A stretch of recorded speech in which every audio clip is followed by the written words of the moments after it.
Coucou, me revoici pour une vidéo correspondance post-crossing. Je n'ai pas eu d'autres cartes de recettes à ajouter à ma collection. Par contre, j'ai reçu beaucoup de cartes officielles et non officielles de post-crossing.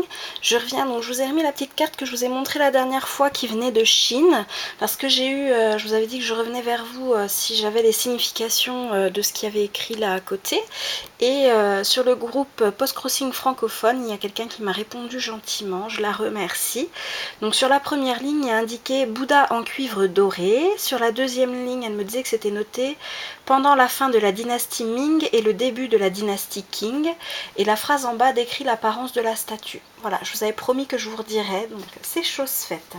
Je vais commencer à vous montrer les cartes officielles que j'ai reçues. La première carte venait de Russie avec deux jolis timbres sur l'enveloppe. Mon grand était tout content avec la voiture. Et au niveau de la carte, c'est une carte très gourmande avec des crêpes et des framboises qui m'a donné très envie de faire des crêpes. Ce que j'ai toujours pas fait, mais ça ne saurait tarder, je pense. Et puis c'est Maria qui a 33 ans et qui vit à Moscou. Et au niveau de ses hobbies, elle me dit qu'elle elle aime fabriquer des bracelets d'amitié, lire et faire du post-crossing. Et elle adore aussi le chocolat. Voilà pour la carte de Russie.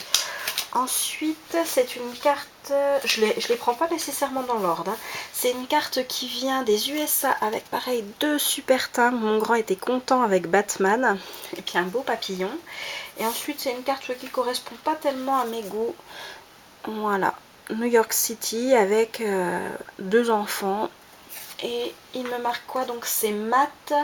Ah oui, c'est lui qui a une très grande famille, ils ont 6 enfants avec sa femme, donc de 24, 21, 17, 14, 10 et 7 ans, 4 filles et 2 garçons, une belle famille.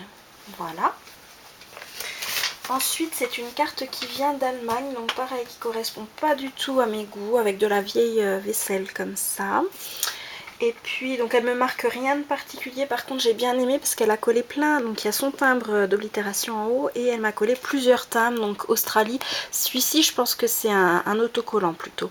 Et la fleur qui est un autre timbre allemand. Donc j'ai trouvé ça sympa, c'est une idée que je retiens. Quand j'ai un petit peu de place sur une carte, ça change un petit peu des stickers.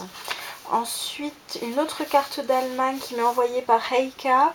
Donc pareil, qui m'a envoyé, elle, une carte avec plusieurs photos typiques de sa région. Elle vit dans le nord de l'Allemagne. Voilà les belles photos sur cette carte avec une cigogne, des chevaux, des moutons, un phare, un moulin, une belle maison et un champ. J'ai trouvé très joli. Voilà. Ensuite, c'est une carte de... C'était quoi? Netherlands.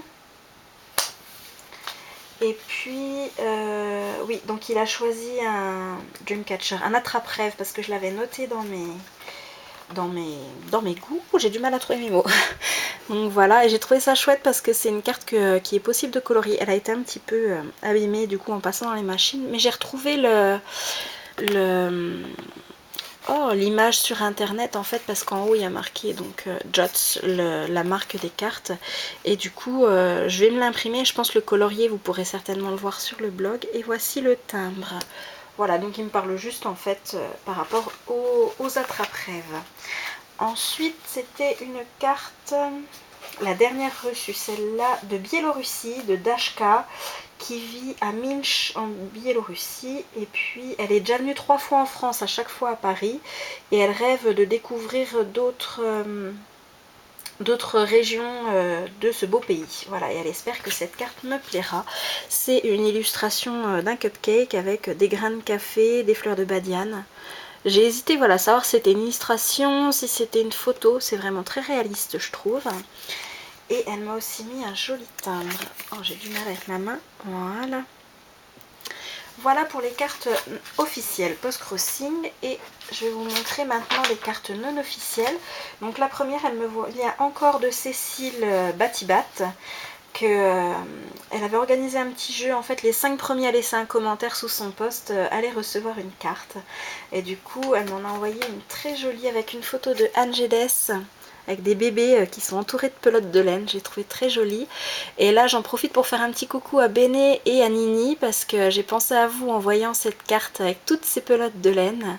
Donc je vous fais des gros bisous au passage. Et puis derrière, j'ai bien aimé, elle met toujours son joli masking tape gourmand et un faux timbre I believe I can fly. La poste a laissé passer ce timbre là quoi, donc je trouve ça vraiment merveilleux et déroutant à la fois de se dire qu'il y a des courriers qui se perdent et puis des comme ça qui arrivent sans souci. Voilà, je te remercie Cécile, j'ai mon envoi qui est prêt à partir, mais en fait il faut que je le fasse peser parce que il y a pas mal de petites cartes dedans, je t'en dis pas plus. Et du coup, faut que je passe le faire peser. Et comme j'ai du mal à conduire en ce moment, j'y suis allée récemment et puis j'ai complètement oublié de la prendre. Donc voilà, j'ai bien pensé à toi. Tu vas avoir un bon courrier. Mais du coup, je pense pas avant... peut-être fin de semaine, je devrais pouvoir réussir à y retourner. Voilà pour la petite aparté. Ensuite, c'était une carte qui vient de Corinne qui m'a envoyé, donc pour la fan de chocolat que je suis, ceci, du beau chocolat. Et c'était une carte qui était dans mes favoris sur Post Crossing, donc j'étais contente de l'avoir. Et pareil, donc elle m'a mis du joli masking tape, des petits... oh, des petits stickers, excusez-moi, j'ai du mal à trouver mes mots. Voilà, donc je te remercie aussi Corinne, ta petite carte m'a beaucoup plu. Ensuite, la dernière carte non officielle, c'est une carte qui vient d'Alexandra, pareil, suite à un petit jeu sur le site. J'ai eu pas mal de chance dernièrement sur les jeux, qui m'envoie une carte avec une photo de Robert Doisneau. Donc elle a intitulé Le jus de pomme, j'ai trouvé très jolie, c'est la première que je reçois, j'arrive pas à en trouver vers chez nous, pourtant j'adore ce photographe. Donc j'étais contente comme tout, j'ai pu faire découvrir le photographe à mon fils. Et voilà, elle m'a mis aussi des petits stickers avec des cupcakes pour mon côté gourmande. Et puis un beau masking tape Paris. Donc je te remercie aussi Alexandra, j'étais très contente par cette petite carte. Voilà, c'est fini pour les cartes Post Crossing et je fais une aparté pour parler encore à Nini, que je remercie pour le délicieux thé qu'elle me fait découvrir. Et je vous montre aussi la petite carte qu'elle m'a jointe, parce qu'elle m'a envoyé quelques petits échantillons de thé du Palais des Thés à goûter et je me régale. Du coup j'en profite, je te remercie, je ne l'avais pas montré la dernière fois, pourtant je l'avais déjà reçu. Donc voilà, je te fais des gros bisous et te remercie au passage. Voilà, c'est tout pour aujourd'hui, je reviens dès que possible. Je pense qu'au niveau du site Post Crossing, je devrais pas en recevoir énormément dans les jours à venir parce que je suis à 11 cartes arrivées à destination et bizarrement j'en ai déjà reçu 13. Donc je pense que ça va se calmer un petit peu. Donc à mon avis, je vais rester un petit temps sans faire de vidéo, du moins au niveau des officiels, ça risque d'être un petit peu plus calme. Ou alors je ferai une vidéo mais qui sera moins longue, ça sera peut-être mieux pour vous aussi. Voilà, je vous fais des gros bisous et vous dis à bientôt. Ciao!